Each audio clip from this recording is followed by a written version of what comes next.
Hello and welcome to the Flock Podcast, which is a little bit of everything brought to you by the Flocking Network.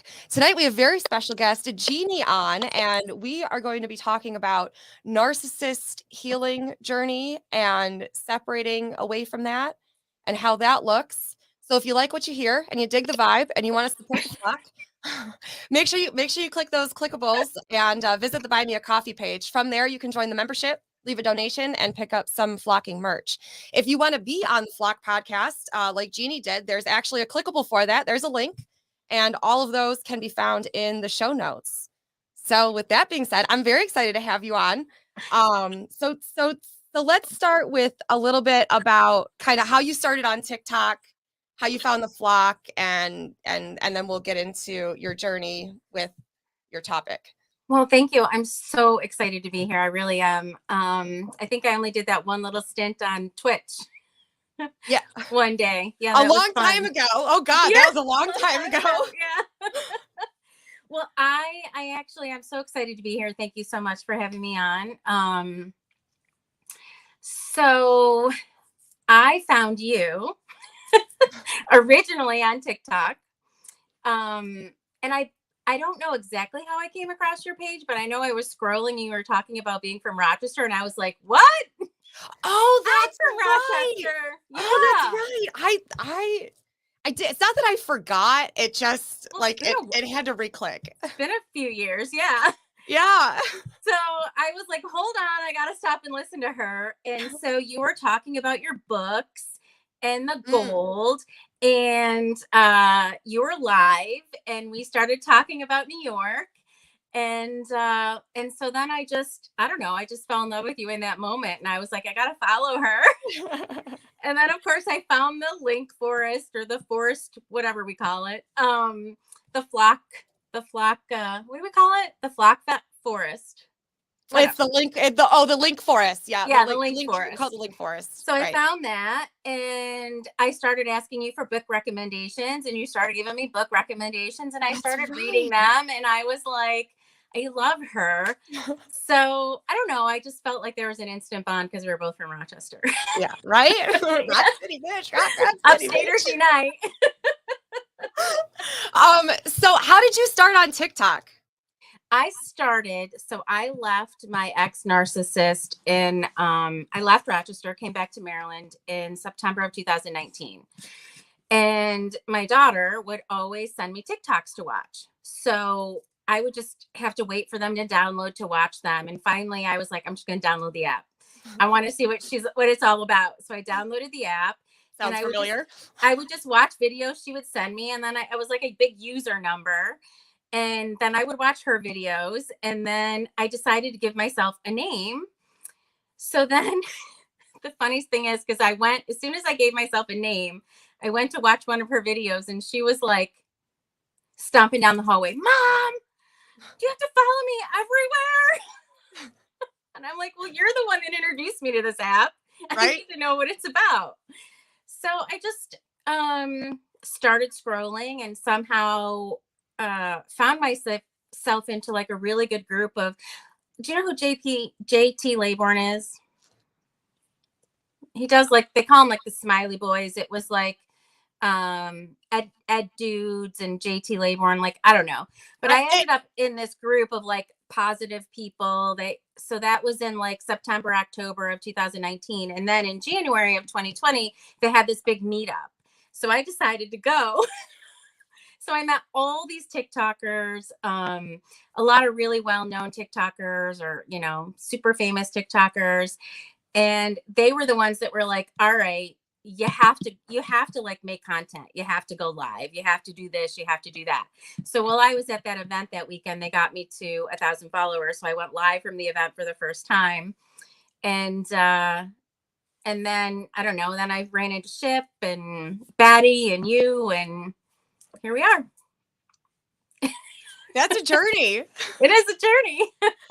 But it was good because I think I and I also ended up on Narc Talk because I was also looking at videos. So it's kind of my journey on TikTok has kind of been my journey of healing. Like, I went into like these positive people, and then I was in Narc Talk, and then I ended up on this side of TikTok, and and now I'm just, seems like a lifetime ago.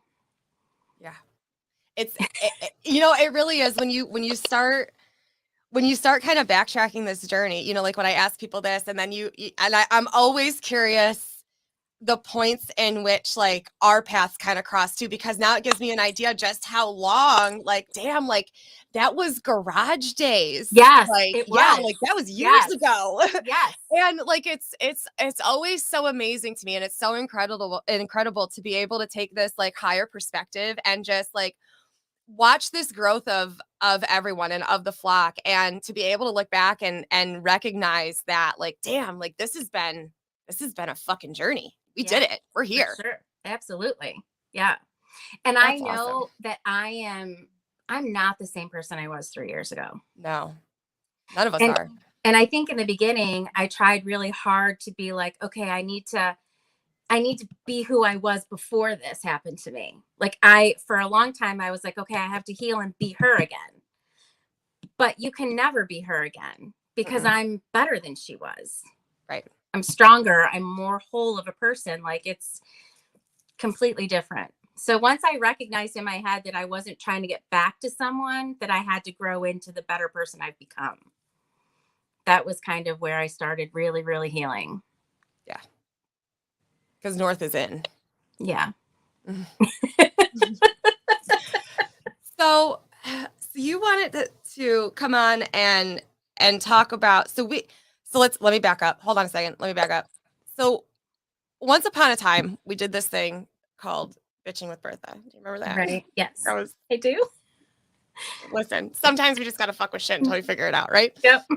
We've learned all of the ways not to do a thing. And I remember you came on and you were talking about this, and you were talking about this, like, this community and this program and this kind of journey that you were sharing and building and helping all of these other women, right? It's just women. Women come out of narcissistic relationships, and not only just come out of them, but what that journey looks like afterwards, and kind of reestablishing yourself and finding that independence and stepping into that power and kind of breaking those cords and those ties away from things. So Right. let's start over and start at the beginning again. Do you want to go over? I know you sent me some stuff, and let me know. I have that ready to go. So let me know when you Little want me to pull quotes, that up. just quotes of things, like just traits of a narcissist. So, Well, that's what I was going to ask, if we could go over, like, kind of like what, like, let's pretend I know nothing. okay. And like, what is a narcissist? Like, you say So- narcissist, what is, because I know that word is thrown around so much. Right. So, by the time you're Googling what is a narcissist, what are their traits, because you're being treated in such a way that you don't know what's going on. You're getting the silent treatment. Someone's telling you things. Thank you. It's, you're getting the silent treatment. There might be money issues. Some of them are physically abusive. Some of them are not, but some of them, they all throw tantrums, whether it's violent or not. So in your mind, you're like, why are they treating me like this? I haven't done anything. So you start going online, you start researching some stuff. By the time you're doing that, you're already trauma bonded. Like, you're already bonded. And that trauma bond is literally like a drug addiction. Because you're on this, you either have high highs where everything is amazing, life is wonderful, they're treating you like a queen. And then like this, you're like the scum on the bottom of their shoe. They won't talk to you. They're not nice to you. They won't tell you what. They're like, you should know. You should know. You know what you did. And you're like, what did I do? So you have the high highs and the low lows. So your brain, the way they say is, your brain is addicted just like drugs, because when you're up here and you're really high, you're happy, your dopamine's all over the place, and then it just drops without warning. And then you're sad and you're depressed, and you're begging them to talk to you and tell you what's wrong, and you're craving that next high. So when you actually walk out the door, you're angry, you're mad, and that's great. But then a week, 2 weeks, a month, 2 months down the road, you're craving them just like you would a drug.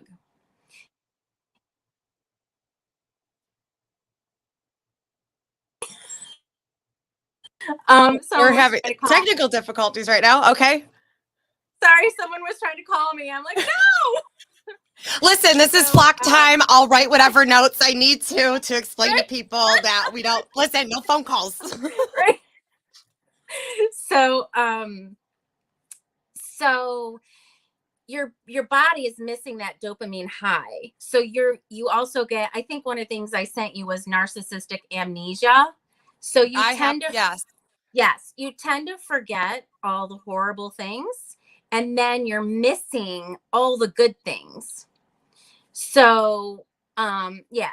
So you will forget. That's one of the biggest things that all the experts say is to keep a journal of everything that happens to you, like write in it. Of course, you have to hide it from them because if they find it, they'll go crazy. Because you have to go back and read that because this is how they get back in the door, right? Because you're missing that high. So you're missing them. You're missing the all the good things they did because you're remembering now how it was in the very beginning and you don't know how it got to where it is now. So they come love bombing in and promising you everything you've asked for and giving you everything you want to get you to let them back in the door. But this amnesia is what lets them back in the door. So toxic amnesia, the term that describes how the narcissist pretends to not remember hurtful behaviors, verbal Right. abuse, and betrayals they've engaged in. It's part of their gaslighting campaign and designed to make you feel like you're overreacting or mentally unstable, creating doubt in your mind, thereby Yep. enhancing your symptoms of cognitive dissonance. So, Yep. so I have a question, and I think maybe this needs to be specified before we go forward. You're speaking on, because I feel like this kind of breaks down into a couple different categories. There's a spectrum to everything, right? So Mm-hmm. there's this extreme narcissistic which is what you're talking about, like Mm-hmm. extreme all the way, checks all of the boxes, does all of the Yes. things, right, to fully fit that narcissistic description. And Yes. then, and please correct me if I'm wrong, I feel like it kind of breaks down into people that have these traumas that result in narcissistic behaviors, but aren't necessarily a Yes. full-blown narcissist. Well, yes. And you can have tendencies. And also, the survivor, the person who lived with the narcissist, if you're there long enough, you will pick up. They call them narcissistic gnats or whatever. Hi, everyone. They, you will pick up those traits just out of survival mode. You will start acting like them in certain ways, or to deal with them, you'll act in the same way as them. You'll just match So, energy. yes. So you will pick up those traits, but they'll leave when you leave. You know what I mean? You have to go through that journey and they won't be there anymore. I mean, I will tell you, I did get to a place living with him where I was very emotionally shut down. So there were times that I behaved in a narcissistic way because I just lost my empathy for a lot of things. But obviously, I mean, and also I am an empath, so empaths and narcissists, they are drawn to each other. I think I sent you one of those too, but one of the things that you don't read a lot that I actually found was I read this somewhere and I don't remember where I read it, but I probably watched 1,000 YouTube videos before I actually left. Yeah, it is. Explains a lot of behavior. So I read from one of the experts. I also was in a Facebook group, before I left when I started researching what he was, called Thrive After Abuse. And I got a lot of information there. Reading these people's stories, I was like, oh my God, that's me. That's me. That's me. That's me. No way. How did you write my story? So it was very profound for me. But so they say, I lost my train of thought. So they say that, so with empaths, right? And I think, Becca, you're empathic too, right? Mm-hmm. So they say that we are drawn to them because, like, they're void of emotion most of the time. And we, in the beginning, with all the love bombing, we confuse that for calmness and safety. So, like, when we're with them, we don't have all that energy. We're not feeling all that energy from people around us. We're just calm. And then they're giving us so much love bombing that we confuse that for safety and calmness. Yeah, I can't tell you how many, like, I'm just rolling through like past relationships in my head going, yeah, those are Yeah. just dumpster fire, red flag, like, Yep. holy shit. Yep. I mean, it's kind of funny now because now that I lived through it and I've been out of it and I've healed, I can spot the behavior like right from the go. And there's no like, there's no wiggle room for me. Like there's no missing red flags anymore or pretending they don't exist. They just are. So, I'm doing all this research, right? I'm in this group, I'm watching YouTube videos, I'm Googling information. And then I thought to myself, we get here, I'm away, I'm like laying in my bed crying because you go through this whole fatigue thing where your body's now coming out of fight or flight because you live in fight or flight with a narcissist. So, yeah.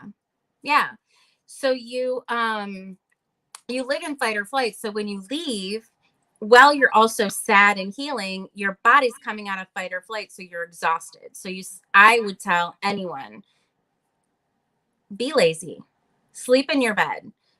Don't go out if you don't feel like it. Give yourself the time your body needs to rest and needs to come back to a normal place because you're coming out of fight or flight. So as I'm thinking and going through all this stuff, I thought, wow, there is like millions of places you can go to find a video or a meme or a support group, but none of them focus on leaving or surviving. They're all focused on the narcissist, what their traits are, how they behave, why do they do the things they do, but what's there for you, right? There's nothing. Right. So I thought, wouldn't it be cool? I spent a big part of my career sitting on the board for the Land Title Association in Maryland, and I chaired convention for many years. I planned these huge events. I thought I could do that. I could do an event for survivors and women. I already know how to put an event together. Why don't I do that? And while I'm at it, knowing I had myself and my daughter, I'm like, well, now I want to throw in like a child part of it because these women aren't going to want to come without their kids. Yeah. Yes. But how likely is the child to end, since we're on the topic of children, how likely is the child of a narc to end up in a narc relationship as well? They're probably 50-50. I think the bigger problem is many of them end up being just like the narcissistic parent. I would say, and what I've noticed, and more boys are like, end up like their narcissistic parent. Girls, I mean, I will say, he's not Nora's father, but she had been with him since she was young. So her first relationship when we left and came back to Maryland, her first boyfriend did have those traits. And I was like, oh, we need to talk. The last thing you want to do is tell your teenager that the person they like is a narcissist. She was like, Mom, not everyone is like him. And I said, listen, listen, yeah. I'm like, listen, let me tell you something. Because this kid admitted that his father also was narcissistic and abused his mom, and they were separated. And I said, listen, they don't fall far from the tree. He's already showing the signs. He talks to you this way. He treats you this way. You need to, don't make my mistake. So we had lots of conversations about it. So she really did kind of recognize that, and that relationship ended, which is great. But I think that more often than not, they do pick up the traits of the parent, especially if they're the parent or the child that the parent uses for all of their emotional needs. Like if that's the primary parent. Yes. Okay. They pull the children into everything. Every adult conversation is included in the children's lives, and it shouldn't be. Right. I didn't allow that with Nora very much, but he always pulled my stepson into everything. And I would tell him, I'm not talking to you if he's here. This is between us. Right. So it's a challenge, but my stepson will end up being, worse than his dad. He already is worse than his dad in many ways, which is sad. So I thought, children need to heal too, because they have it from their own perspective. So I thought, I'm going to plan this event where I'm going to do something for women, and I'm going to have them bring their children and do an event for children. So I've made all these amazing connections. Also, most narcissists are also financially abusive. So I have a credit repair person that's willing to come.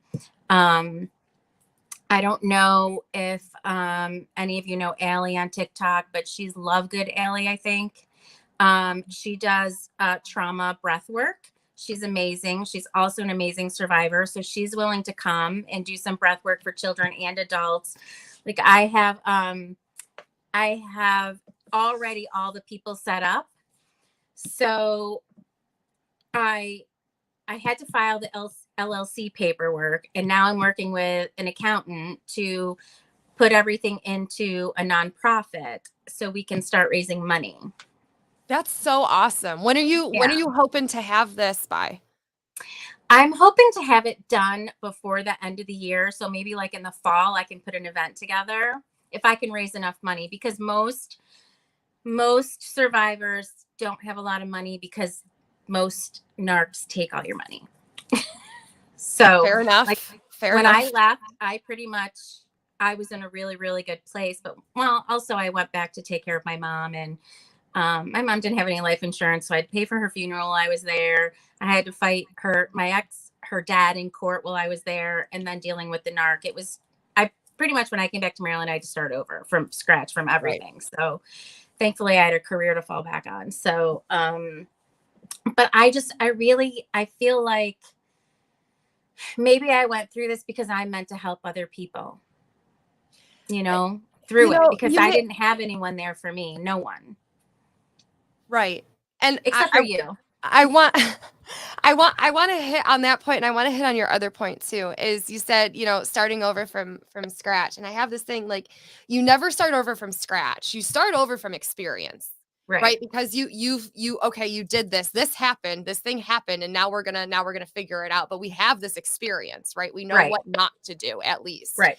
And as far as like sharing your journey, I do believe this. And I know that you know this, and I've talked about this before, but like, this is the whole point of the flock, right? Like this is, I feel like this was the upside of COVID. I feel like this was the upside of everybody getting addicted to their fucking phones. Yeah. And right. We're going to call it what it is. Everybody gets lost in a TikTok scroll.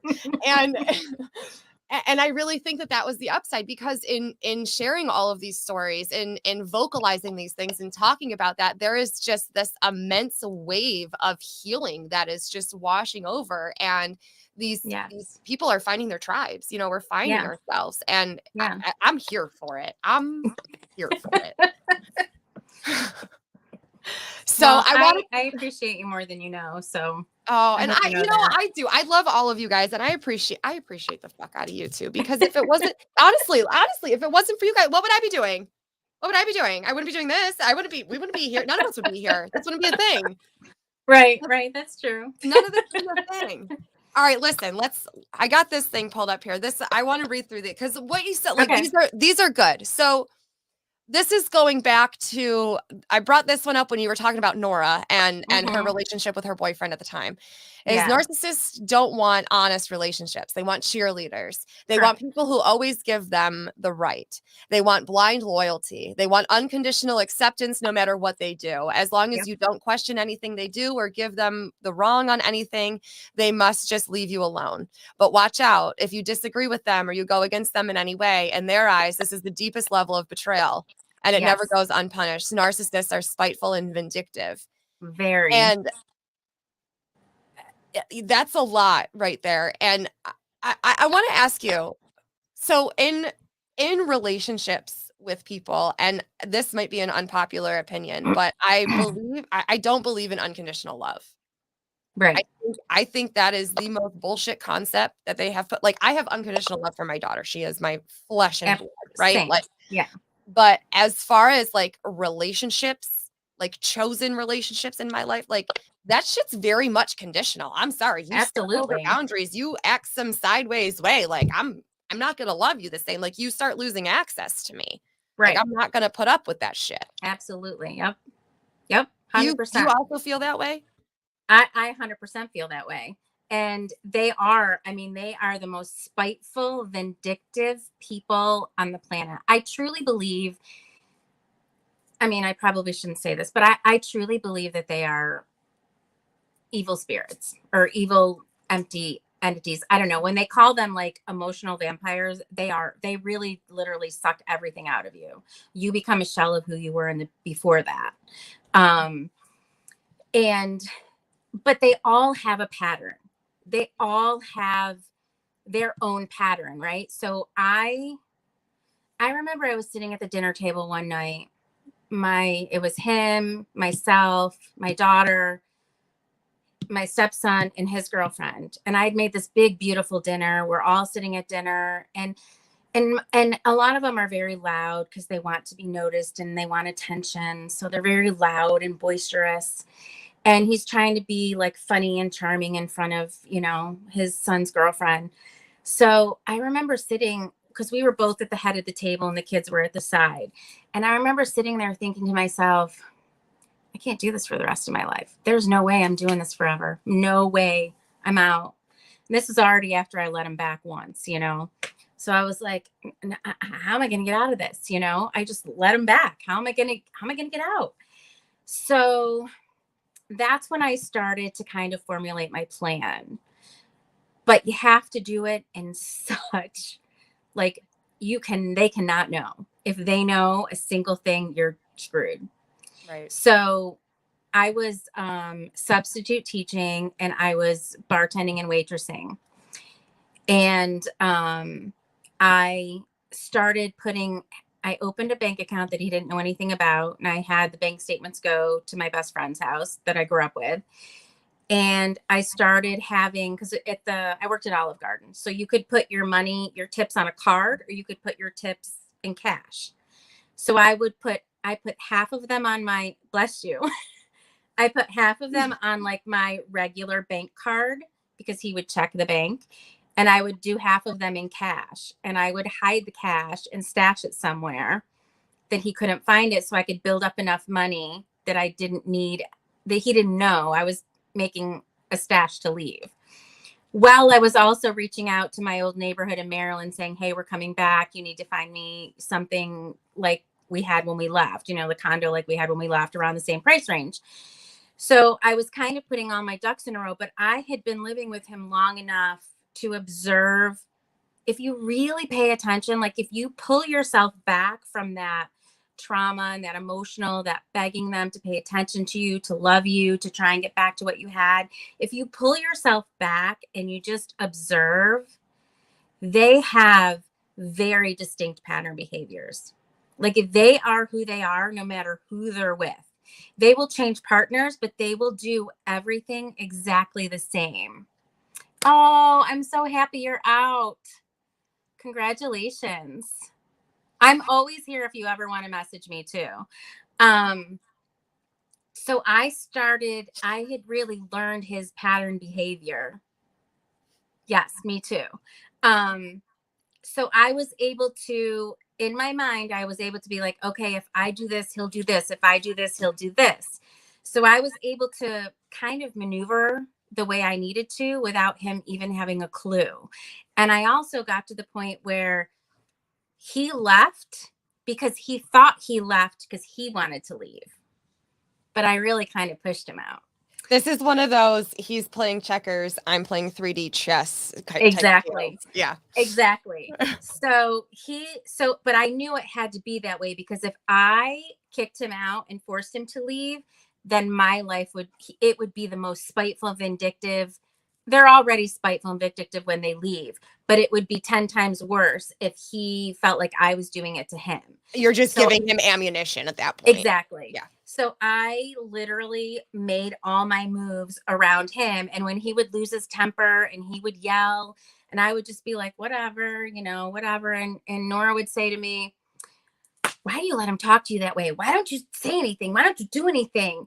And I'm like, because I'm past that point, Nora. I don't care anymore. I'm making a plan for us to get out, and he can do whatever he's going to do. I don't care. He's not going to ruffle my feathers. That's what he wants. Yep. So I'm like, I'm not taking it. I'm just ignoring it. So I made my plan, and then he finally, the comeback is so much better. So we finally left. He moved out. Well, actually, he's an over the road truck driver. So he was driving locally. Yeah. So he ended up going back over the road. So he had to fly to Chicago to get his new truck, and then he would drive back to get his stuff. So when he went to Chicago to get his new truck, I messaged him and told him that all of his stuff would be in the garage, that Nora and I were leaving. And he was like, "What?" Because I had everything all set up. And so then he called me right away. But at the time, he didn't think I knew, but he had put some girl he met on Facebook in the truck with him. He was just going to dump her off before he got home. So I was like, well, bless you. So I sent him a screenshot because, that was my ammunition, even though I already had the plan. But again, that's his pattern behavior, right? Put girls in the truck that he doesn't think I'm going to find out about. But this girl was stupid and posted her shit on her public Facebook page. And he had recently added her to Facebook. So, I know, bless you. The survivor of a narcissist also is an FBI agent. We can find anything. Listen, it's called social research, and we're very good at it. Exactly. So I sent him a screenshot and I said, well, you have this girl in your truck. You can just keep her. I'm out. And he flipped out. So he apparently dumped her somewhere, drove straight home, and he's like yelling at me. And I said, listen, don't be mad because I pulled a U on you. He's like, yeah, you did. So how did that go over? Yeah, not good. I mean, but here it is. It's been 3 years. He still calls me every couple of months begging me to take him back. Yeah, that's how it's done. I think he still tries to call me because also the experts say that they always have one person they obsess over. You're still working on your plan? Yeah. They'll never leave. As long as you put up with their behavior, they'll never leave. It would ruin me with spite. Yes. So you have to work around him. And if you can make it his idea, 4 kids. Yeah, you have 4 kids. See, we didn't have kids together. That makes it easier because he will be spiteful with those kids. He'll either completely ignore them when you leave or will be very spiteful. You just have to know, you really have to know him. Like his behavior. Does he have an ex before you? Does he have kids with anyone else? Because that'll give you their pattern. Yeah. Yeah, they lie about everything. That's basically what my mom did. Yeah. Yeah. Yep. It's true when they say the best thing to do is stay no contact, because that trauma bond, even though people talk about you can break the trauma bond, it doesn't ever really get broken. Never it breaks. It just gets weaker. So the trauma bond, let's talk about the trauma bond. So what is a trauma bond? Define that, because that's another one of those words that everybody throws around now, and we've all lost the goddamn meaning of it. Right. And I'm going to pull this up too. And actually, when you're done explaining the trauma bond, and that's then we'll okay. do that. So you remember how I talked about how they give us that dopamine high and the low, Yes. the high and the low, and the high and the low? That's the trauma bond. They're bonding you to them, just like you're bonded to that drug you need. So your emotions, you're high and you're low, you're high and you're low, you're high and you're low. So now they've bonded you to them, and you're seeking for their approval. Like you need their approval to get through your day, because you need that. You're always looking for that high. Just like if you like a drug addict, they're always looking for the high, right? Always looking for the high. They need it. So is this trauma bond then just that bond because of the trauma that they're putting you through, or is that trauma bond because you're both going through some shit and neither one of you are healthy and you're finding that fix in each other? No, that bond is how he's messing with your brain. Okay. And your dopamine levels. Yeah. Okay. So you're bonded. So I've never been a drug addict, so I don't know, but I've heard from addicts that it's so out of their control that they crave that drug. They have to have it. And then it gives them that, when they take it, you know? So when you, even if they've been a jerk, right? And you're like so mad, you hate them, you're going to leave, you're never doing this again. And then they come in with like so much love and kind words. And you're like, oh, you're just like when that addict gets that hit, you know, you're like, oh, he loves me. He didn't mean it. He'll change, because you got that high, you got that dopamine level. And then when it wears off, you know, that's the trauma bond. So the second you're in contact with them, like again, if you don't go no contact and you stay in contact with them, eventually that bond will build up again. But I've been away. I always relate that, like when I'm thinking of past relationships, I always relate it to that one M song, that "Love the Way You Lie" song, Yes. where it's that constant back and forth, and it's like, okay, yes, but this one good time was so good, I'm gonna hang on to that, and we're just gonna bury the rest of this shit because it really wasn't that bad, right? You're gonna justify this shit in your head, right? If it wasn't that, if it was that bad all the time, I wouldn't have stayed, right? Right. Yeah. Because but then this just happened because they have that pattern just enough, right? And then they're gonna bring you back. Yep. So I want to share. I want to read this other thing that you had sent me. You sent me some good stuff. So Yeah. this is kind of going back to that empath, yeah, right? That narcissist and empath, that trauma bond, and the law of attraction. So the narcissist attracts the empath because they expect someone to take care of them, to put them on a pedestal, to treat them, to treat their wants and needs like they are top priority, while feeling no need for reciprocity. The empath attracts a narcissist because they believe that they need to take care of people to heal or fix them, and usually on the same level.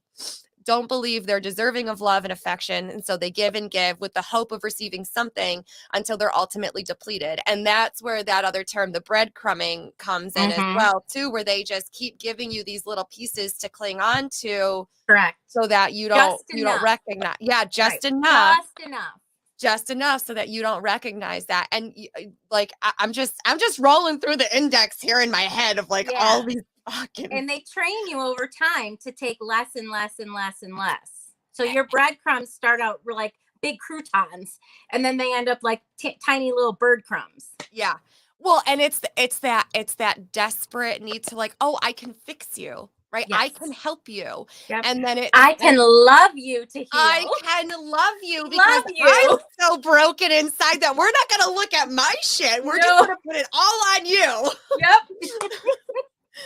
I can love you to be a better person. Yeah. Listen, I can see all the potential and we're going to get you there. Okay. We're going to get you there. Yeah. And it's so like when you look back on it now and you can see it and you can take that observatory perspective of it, like, yo, it's, yeah. You kind of want to kick yourself a little bit because you're like, shit. Yeah. Yeah. And they will, so they say, the experts, they say that empaths and narcissists are like two sides of a coin, right? So we both experienced trauma, but they came out of it where they became this way. They have to, everything's out for them. They have no emotion. They're cold. And then the empaths came out the other way, that we had to become empathic to survive our own situations, right? So we learned to deal with those people's emotions around us, or to tiptoe around them to get through our life. So we're drawn together because we are kind of like the opposite ends of magnets, right? Katie has a question. Curious if Jeanine has seen Made on Netflix. Have you seen that? I've seen parts of it. I haven't watched all of it yet, just because I wasn't really ready to watch it. There's two of them though. One's about like a killer, one's about narcissists, right? I don't know. I can't answer that. I have no idea of either one. So I think I watched like one or two episodes and I haven't watched it all yet, but I am gonna go back to it. But is anyone you remember the one that was out on Netflix? It was like the John Doe or the John, what was it? The woman who was with the Nashville. dude that was stalking her in the bookstore. Yeah. Oh, what the fuck was the name of that? No, not you. That's you. Oh, okay. No, this one is a true story based on a narcissist. That I don't know. John Smith, John Doe. Yes, John Doe. Yes. So that one, that was like, that guy was exactly like my ex. So like it showed her like she was a professional. The woman who played the wife was the woman in the movie, in the TV show, the country singers one. Why can't I think of it? Anyway, Okay. so she was like a professional, right? And I had this huge career when I got together with Mark. By the way, the only reason why I ended up with him, not to sound snooty, but I probably wouldn't have gone out with someone like him if I didn't grow up with him. We went to high school together. So that's kind of how he won me over, because I had like this automatic trust for him. Because I knew and then him my there's whole that life. whole and then there's that whole programmed saga of the high school sweetheart, like long lost Oh childhood my love. Really. God! Oh my After God, all you know. these Oh, years, girl, I have one we're from you. so I have the meant to be notebook. I together. have the notebook. He started writing me letters from the war, girl. I fell for it, a hook, line, and sinker. Yep, totally. So so this guy, like, she's a professional, she makes lots of money, he moves in quick. um he's meeting women on dating sites, meeting them for coffee and lunch while she's at work. Like, I can't tell you. I mean, I will tell you. So when I left Maryland and went back to Rochester to take care of my mom before she died, I had a picture of him and I up in my office. And a woman walked in my office and said, "Is that your husband?" I said, "Yeah." She's like, "Let me show you something." So she pulled up a dating site on Facebook and said, "Is this him?"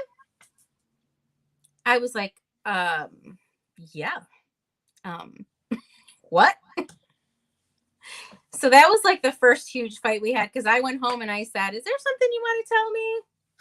Right. Very rarely in those situations do we ask questions we don't already know the answer for. My toxic trait, I want to know what your face looks like when you lie to me. Exactly. So I said to him, and I had the screenshot, of course. She said, by the way, for whoever asked, my son lived with his narc dad for a few years after I left. He finally saw the truth. He is not, and not with a narc. So there is hope. Good. Yeah, there is hope. I mean, my daughter's she's good. But my stepson will never be healthy. And they raise him that way. Like, he raised him. My stepson is 22 years old right now. He can't do anything for himself. He doesn't know how to do anything for himself because his father doesn't let him. And he's not even allowed to feel his own emotions. You know, his father will tell him who he can talk to, what to feel. Like, he's not. And when he's angry, he's much worse than his father, because he's watched his father do this and he's taken it to the next level. He also has learned how to manipulate much better than his father. It's scary. So, yeah. So, but they will have a pattern. So mine had this pattern. Like, even now, like, after he left me and he stayed with that woman he put in the truck because he didn't have me. So he didn't want to be alone, because guy had someone to take care of him, someone to make his phone calls and write his emails and call his doctor appointments. You know, I did everything for this man. He didn't do anything for himself. So we had a cat. We had like a couple cats. Everything we had, he recreated with her, to the point where every photo we took together, he recreated with her and posted it on Facebook, hoping to upset me. But I didn't give a shit. Oh, damn. Yeah, literally. So yeah, literally he recreates everything. They recreate everything. So they will do everything they normally do.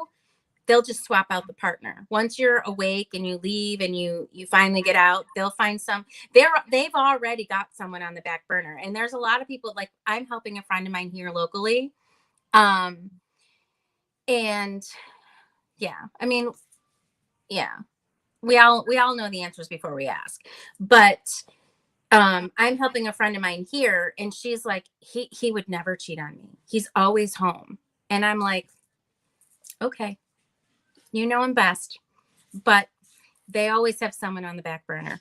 Always. He may not be leaving the house to go physically be with someone, but he's talking to someone. He's telling them, he's building a story that he's got to stay for the kids. He's in a miserable relationship. They all have this story, right? So he's got someone. So if things go bad and she actually does leave, he's got someone to pick up the pieces for him. They always have someone. Now I got a question for you, because there, how do I want to phrase this? Let me hold on a second. I got to think, because I have the question. I just got to preface the question. So there's there's like that the masculine and the feminine energy, right? And what made me think of this question is you were like setting his appointments and doing everything and all the stuff. So is it that maternal role that you think that they're seeking that they never got, which is what led them to become a narcissist, and then you're stepping fully into that like masculine maternal role of handling everything for them and them not having to do anything? Well, I think that they have like this king Like, type mentality, right? So okay. think of it like old school, right? Like how maybe it was in the 50s or the 60s where the man goes to work, brings home the money and pays the bills, and the wife does everything. Mm-hmm. That's kind of how their mentality is. Like if they're the king and you're there to serve them, right? You do everything for them. And if you don't do it just right, I mean, you'll never win with them, right? No matter, you could bend over backwards and do everything perfect, but they'll still find something to fault you for, always. But like he was manly in that, like he wouldn't, he made the kids bring the groceries in from the car. He made the kids do chores. Like he didn't let me like carry anything heavy, or he took care of the car, changed the oil, like changed the tires, made sure everything, all the stuff he considered manly. Like they mowed the lawn, like he did all the stuff outside. And Nora and I were to like do the dishes, clean the house, Your typical gender roles. Yes. Okay. Yep. So, but that includes like, kind of like mommy-ish, where I have to, in fact, he called me a couple months ago because he has a psoriasis and he takes Humira, right? And Humira is like, it's a shot you have to put in your leg. It's like liquid. So Humira is like, I don't know, like $3,000 a shot. It's ridiculous. So they have So they have a program that you can go through to get them basically at no cost or very little cost, right? So I handled all of that for him for 9 years. He reached out to me a couple months ago because he said he didn't know how to get his medicine and he needed it. And would I please help him? And I'm like, you have someone sitting right next to you. Why didn't you ask her to figure it out? I tried. She doesn't know how. She's not like you, Jeannie. She can't do the things you can do. But that's the life you chose. So, go sleep in your bed. Right. So, but Figure it out. I did but I'm also like, I'm a professional. Like I've been in the professional world. I've had to deal with like health insurance stuff and all, I've done 2 startup companies in my career. So I've done it all. So I'm like, it's a no-brainer for me. But for someone who, like, he literally, and I'm not saying this to be negative about anyone, but he literally met her on Facebook somehow, probably on that dating site. She was in a drug rehab in Indiana. He drove that truck to Indiana and put her in that truck from the rehab. So that's a solid start. Yeah. So, yeah. And so, I mean, that's what you chose over your family. It's $11K and a shot. It's $11K a shot. Oh, wow. It's gone up a lot. Damn. I don't know. Maybe we never paid full price for it. So I don't know. I always got that program to cover it. Yeah, that's what she said. It really does help. Yeah. And so we, when we were in New York, we were on the New York State insurance. I don't know if you remember, but it's pretty darn good. That's terrible. Oh, well, I don't know. We didn't pay for anything. I didn't pay for anything. Nothing. Oh, mine was awful, but I also, it doesn't matter. That's another life. Yeah. Well, I'd never been on state insurance before. So, so when I had to leave my title job to take care of my mom, and I started part-time teaching and waitressing for the flexibility, we all went on the New York insurance, and we paid nothing. Like I didn't pay anything. Maybe I'm thinking of something else then. Maybe I'm thinking of something. I'm talking about something else. No, we didn't pay co-pays. I didn't pay. I mean, I paid for prescriptions, but it was almost nothing. So I was able to get that program approved where we didn't pay anything for those shots. Nothing. There you go. It was pretty good. So, but it took me a while to figure that out. I Right. went through the process, and nobody Well, you knows did your how to. homework. Yeah. I mean, maybe I should have helped him, but I didn't feel like it was my responsibility anymore. Well, yeah, no, it wouldn't be. Yeah. It's that we have Right. to, well, because that's that draw, right? To get you back. Right. Of course. So There's got to be a reason to talk to me. I wanna bring this up then, since we're talking about conversation and communication. So you sent me this too. I'm trying to get through all the things you sent me here. Sorry.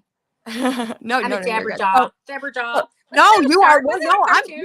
this is, I, no, you're fine.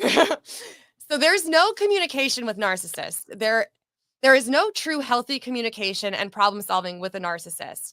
They Correct. run from confrontation because they don't want to take responsibility for their part in anything. They gaslight and manipulate the conversations. They bring the focus back on you by bringing up what you did wrong in the past. They get mad at you for getting mad at them. Anything to take focus off of them and avoid taking responsibility. Yes. 100%. So Yep. how does that look like? Like, and I know like there's a couple words in there too, like the gaslighting and everything. Again, we get all these words that get thrown around, and I feel Okay. like people get confused on definite. I'm just offering Here's clarification. here's an easy one. Okay. So let's say I found that he was cheating through Facebook, right? So he yells at me, "Why are you snooping? Why are you looking? You're just digging. You're digging. Of course, you're going to find something if you're going to dig for it. I'm a horrible person because I invaded his privacy, right? Right. Even though I saw it on a public page, I didn't actually go into his page. But still, that's the argument. Because you're getting away from the topic, and now it's, why are you looking? So it's my fault. Your fault for looking. He's not at fault for cheating. It's my fault for looking. So Right. they try and take the argument way over here. So you forget about what the original argument was, and now you're defending yourself, right? Well, and they're never ever going to say, "Yes, I did it. Yes, I'm sorry." The only time they're ever going to give you any kind of validation is when they're love bombing you and they're trying to get you back. Then they'll tell you what you wanted to hear then. But then when they're comfortable and you're back, you're right back to square one, but worse, because now they know they got you back and you're going to take it. Right.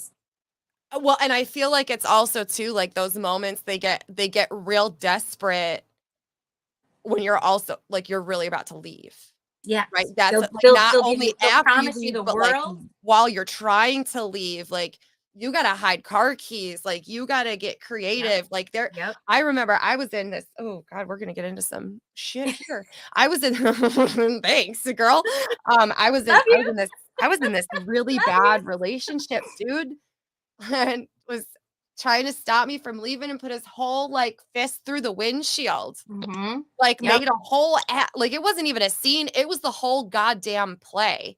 And like I was so terrified that shit was gonna get turned around on me that I would have said anything in that moment just to calm the situation down. I'm gonna lie through my fucking teeth. I'm gonna tell you exactly what you want to hear because I'm terrified for my fucking life right now. And it is dangerous sometimes to leave them. That's why you kind of have to figure out them specifically and how they work, because then you can work around it. But you really have to remove the emotion from it and just focus on their behavior, because there is a pattern there. You just have to see it. Yeah, the cycles circle argument. It's never ending. The issue, 9 years, I think we argued about the same things. Well, there's no resolution. That's what I got. So I'm like, we're arguing about arguing at this point. Yeah. I'm over this. Yeah. I mean, the very first time I made him move out, I did kick him out because it was after my mom died. We were living in my mom's house, and I had caught him again with a woman in the truck. And she had sent a 2-page email to him. Mind you, remember, I did everything for him. So I also managed his emails, all of his work emails. He was recruiting drivers. I actually wrote all the ads and put them on Craigslist and managed all the emails. And he just made the phone calls. I literally did his recruiting for him while he was making the money. I was like, it's crazy, right? Why would I do that? So I flipped out and I showed him the email. He snapped me like a twig. Yeah. They'll say they will say or do anything to intimidate you.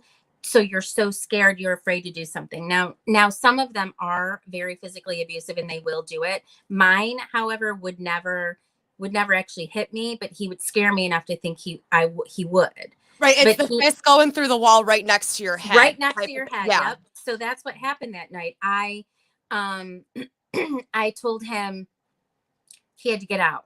I was not putting up with that. That I would put up with a lot of shit, but cheating was not one thing I was going to tolerate.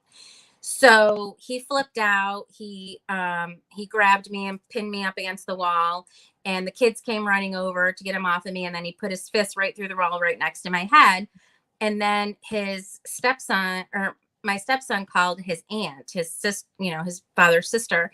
And so he's talking to him on the phone. Well, then he hands the phone to his dad, and he's talking to his sister on the phone. And he's like, saying all this stuff. Mind you, I'm 5'1.5". This man is 6'4". And, like 260 pounds, right? So he tells her, well, she punched me in the face. Well, okay, first of all, I can't, by the time I reach your face, my hand's in your hand. Yeah. Like, I couldn't reach your face fast enough, right? Could I even reach your face standing on the floor? No. His sister was like, that's bullshit. I know that didn't happen. She can't even reach your face. Yeah. So she talks to me, and I'm like, listen, Eileen, he's out. I'm done. And so he ended up leaving. Well, I was here in Maryland in court for Nora's dad. And he took my bed. He took all of the entire contents of the refrigerator. He threw them in the trash outside, including all the condiments. Like, when we got home from court, the fridge was empty. Like, all my shampoo bottles, he squeezed them all out and left the empty bottles at the bottom of the shower. Like, I had yeah, that's the spite level, right? So and I also had like a brand new snowmobile jacket, because we had snowmobiles that matched my like all the FTX, all has to match. I know. Yeah, it all has to match. My pink and black, boots, my pink and black jacket, he took my sledding jacket. He, like, anything that was important to me, he took. So when we got home, and he left the door wide open, so the cats were out. Oh my God. Yeah, it was bad. So I ended up being able to get my stuff back, because he put it in someone's garage that I figured out. So I called them, and I'm like, if you don't want me to send the police, you need to let me in and get my shit. Right. So I did. I went and got my stuff. And then here's where the trauma bond comes in, because that motherfucker somehow convinced me to give him another chance. I mean, I ignored him for a while, but he just kept coming and coming and coming. And I'm sorry, telling me everything I needed to hear, promising me the world. And I'm like, well, you just can't move right back in. If we're going to try, then you're going to have to stay in your own place, and we'll see if it works. So I made him wait. It was almost a whole year, and we would stay at each other's places. We would go back and forth, do things as a family. And he did everything I asked him to do, followed through on everything, was consistent to the point where I was like, all right, maybe he really may. I mean, I knew in my heart, because I'd read everything that told me there's no way they're going to change. But still ignored that red flag, though. Still ignored that. Had to listen. It didn't take me the standard 78 times to leave. It just took me the 2. But so I let him move back in. We ended up selling my mom's house, because I was in the process of doing that anyway, to move back to Maryland. So we ended up getting a place to rent. And at that point, after we were a few months in, and I still wasn't working full time yet, at that point he thought, now I got her, because she doesn't have that big high paying job right now. We're paying rent. We're not living in her mother's paid for house, and I can do whatever I want, because she's stuck now. So I remember saying to him one time, he's like, we're arguing, and he's like, I don't think you think I'll leave. Threatening me. He's like, you can't afford this place on your own. You don't really want to piss me off. And I said, you know what? I think you think I won't let you leave. I said, you have known me my entire life. have you ever seen me never get back up or not be able to take care of my child? I have taken care of her by myself almost her entire life. Do you think I'm going to let anything happen to her now? Like, what do you think I'm going to do? And he just thought I was stuck. So he started playing his same old games. And that's when I was like, started that whole plan to get him out. Damn. But they don't change, and he will never change because he's still trying to talk to me while he's driving in a truck with her. She's, they just keep circling back around. They will keep like their harem all the time. Like every person he's friends with is someone he's slept with. She accepts that behavior, but I never did. I wouldn't let those people in my house or in my life. Right. Shima says her trauma bond is subleased. Yeah. Her apartment back into still there. Yep. Whole life. Yep. Now I've seen these TikToks, and I've seen these, and we'll wrap up on this topic because we're at that one quick. Wow, sure did. Yeah. Sorry. But now I've seen these things, these TikToks, and these creators and these people that are talking about their journey and how they are a healing narcissist or a healed narcissist, like they were an ex-narcissist, and like that is possible. Like they can have, or is that just bullshit? It's bullshit. So I don't know if you've ever seen Mental Healness. He is a narcissist. He's part of the narc community, one of the reputable ones. He's a narcissist. He's in therapy. But a narcissist, a true NPD, can never be better. They can't. And that's all the way on the extreme. Yes. So, well, no, I mean, there's different degrees of NPD, okay. And there's different, there's covert, there's all different kinds of narcissists. So they're all on different levels, but an NPD will never be better. So he's like truly, you should check out some of his videos because he does a lot of role playing. Yeah. Mental Healness. Oh, thank you so much. I think we're gonna have to have a show on like the breakdown because you just said a whole bunch of words. Yeah. We're gonna have a show on like the breakdown of like the definition of the initials you just said. There's malignant, covert. There's all kinds. These are all new words to me. Yeah. So Mental Healness. He's a true narcissist. He will admit to you, I am a narcissist, right? I will never be better, but I'm in therapy because I want to be better and I don't want to lose my wife and my baby. So he gets his, so they need that constant attention. He gets that attention from TikTok, from making his videos. So he gets his whatever he needs. There's a level of awareness too. Like he's aware of what he needs in order to satisfy that fix in a healthy way so that it doesn't, am I right on this? I don't know. But he also knows he can't ever really heal. So he has to constantly go to therapy, but he has to want therapy. Most narcissists manipulate therapists. So he will tell you, if you push my buttons, I'm going to come at you because I am a narcissist. That's what I'm going to do. Like, I can't help it. That's just who I am. But he's also helping survivors understand. Like, he does a lot of role playing. And that different perspective. Yes, from what he'll say to his victim or survivor, his spouse, whatever. And, he gives a true picture of it, but they will never, ever, ever really heal. And that's where we make the mistake, is that we think they can get better. Okay. That's why we stay. They'll promise therapy. They'll promise you everything in the world, but they really can't change. They really won't change.